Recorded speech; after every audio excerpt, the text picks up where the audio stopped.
Hey everybody, thought I would take a second just kind of show you some of the stuff around the TI calculators. So I want to show you in this one how to put data in, and then we'll mess around with the different display things, probably in a second video just to be safe. So when you input data, the first thing that you're going to want to do is you're going to go over here and you're going to click on Stat, and then you're going to choose number 1, Edit. Now remember, in any of these forms here, you can press the number or you can arrow down, whichever one is easier for you. I usually end up just pressing the number. Now, a couple of things. Now, notice here, you've got displays going across. I've got data here, and let's say if I didn't want that. Okay, what you can do is this. If you go up here and you just hit delete, the list still exists, but it just doesn't exist on your screen anymore. And everybody's like, where'd list 2 go?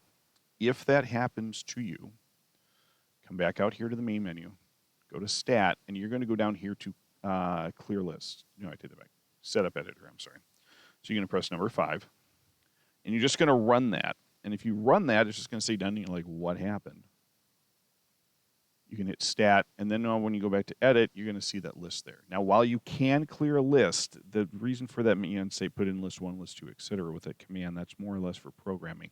If you come up here and just hit the clear button, notice that list down here of numbers disappears, and then when I hit Enter, the list stays, but the numbers disappear.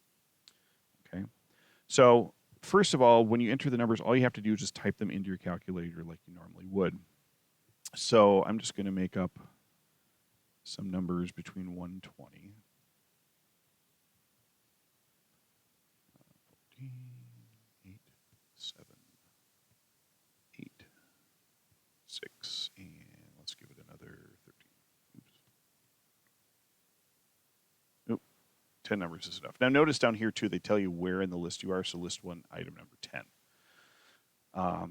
So now, in terms of displaying this, if I only have one list, what that will allow you to do is if I hit second and stat plot, you can pick out different types of plots. So for example, if I choose number 1 here, you're going to arrow down on this. Now, depending upon if you have one of the older TI-84 operating systems or TI-83, this list here is actually going to be on 2 lines. You can't go down to it. You have to arrow over to the right to continue it on. So like here, we could do a histogram or a dot plot with, that would give you outliers. And so if I hit enter there, it's going to tell me what list it is, frequencies, how many times do you want the items to happen, et cetera, et cetera. You can pick your color. Now, in terms of a starting window for this, the best thing to do is what I found is you're going to click on zoom.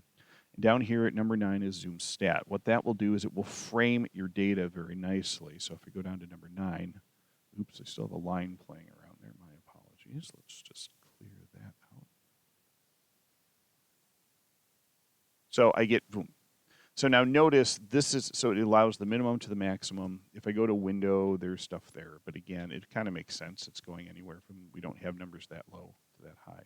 So that would give you the graph. If you wanted to do a histogram, you could do the same thing up here. I could go over, oops, wrong keyboard. I could go over here, choose that. And again, zoom 9 will allow you to have that. And there you go.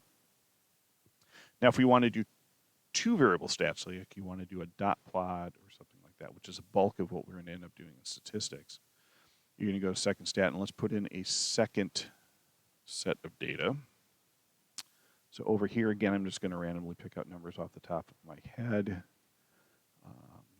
Numbers.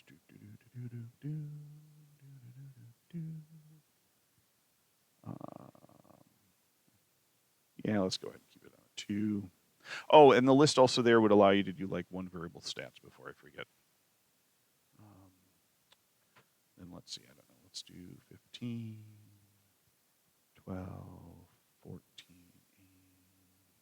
and 10. Okay. Actually, let's do this. I'm going to show you one thing first. Let's say the lists aren't the same. So when you go to run a stat plot, and we choose this, and we're going to choose a box and whisker plot, or not box and whisker plot, a dot plot right there. We hit enter, and then we go to our zoom and stat number 9.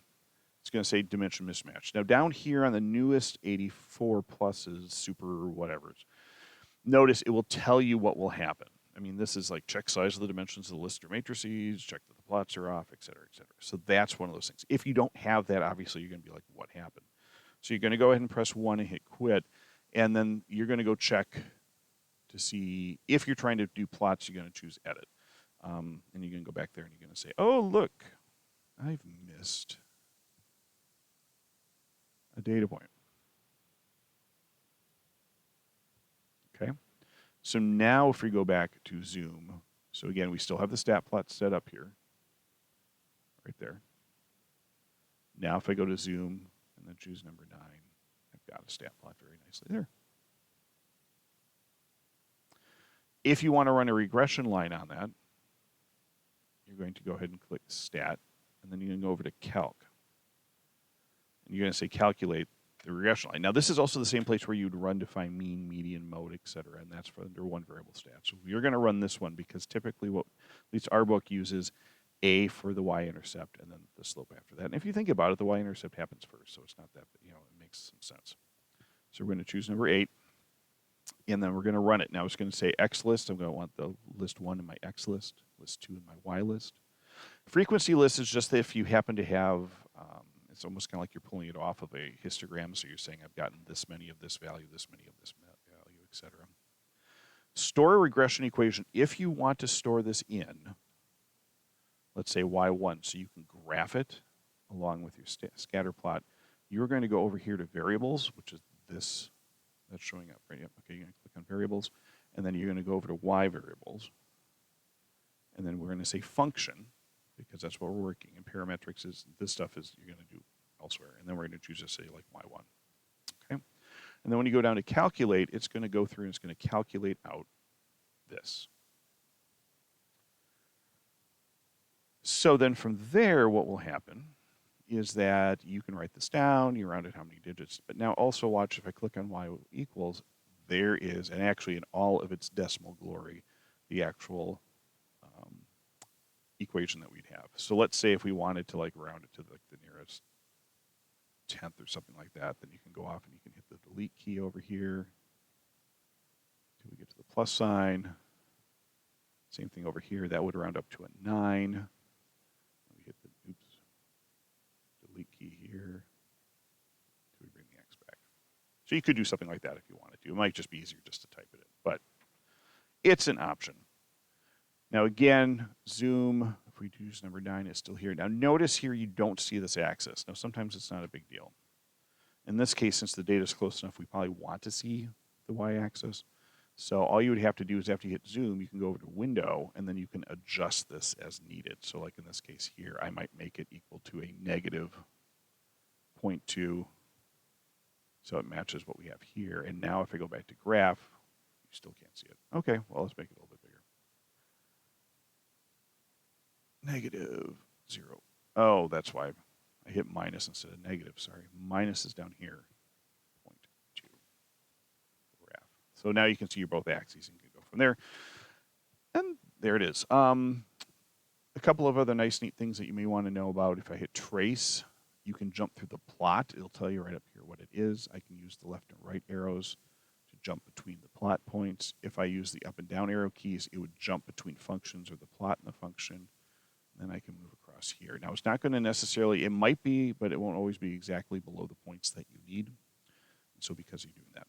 The one other thing that you guys need to know is the regression, because some of you might have been saying, well, wait, Mr. Hayes, back here, when we ran this, I don't see the R values. Nice catch. If you're getting this and you're not getting the R values, you need to turn the diagnostics on. And the way that you turn the diagnostics on is that you're going to go back out to the main menu. Hello. Ooh, we're at the main menu. Sorry. Ooh. So, sorry, should just hit clear. You're going to go down here to catalog, option 0. Okay, so I'm going to hit second in catalog. And then we want to go down to diagnostics off. The fastest way to do that is to press the letter that matches up with the D. So in this case, X inverse. And we're going to go down there. And then we'll just arrow down until we see diagnostics on. Now, you'll see diagnostics off, diagnostics on, and we're going to hit that on. And we're going to hit run. And just like that list setup option, it doesn't seem like anything happened. However, if I go back and I rerun my regression equation, hit number 8, everything's still the same. But if I Hit calculate now. Watch what happens. Now you get r squared, and now you get r. Okay?